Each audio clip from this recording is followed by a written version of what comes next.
আরে okay ma'am ওনাকে তো রিলিজ দেওয়া হয়েছে, ওনাকে এখনো চেকআপ, ওনাকে ছাড়া হয়নি।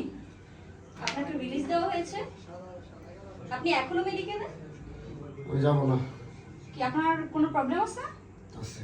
কিসের প্রবলেম? আমি এখান থেকে যাবো না, কেন? যেতে ইচ্ছে করতেছে না। আজব কথা, আমাদের তো অন্যান্য পেশেন্ট আছে, আপনি যাবেন না কেন?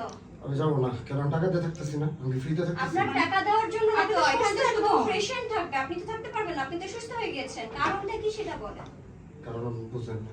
কি কি কারণ বুঝবো? পেশেন্ট থাকতে চাইতেছে এখানে, এটা কি কারণ হতে পারে?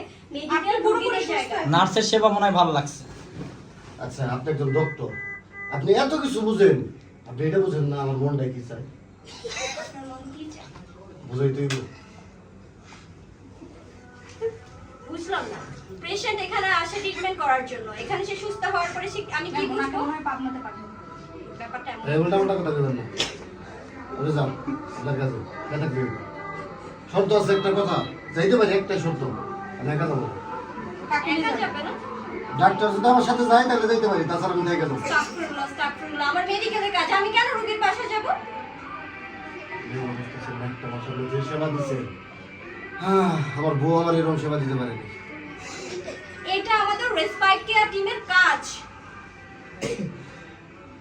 জীবনটা একা কাটাইতে চাই না, একটা তো সঙ্গী প্রয়োজন নাকি? নার্স, গার্ড ডেকে নিয়ে আসো, ওকে বের করো। ঠিক আছে।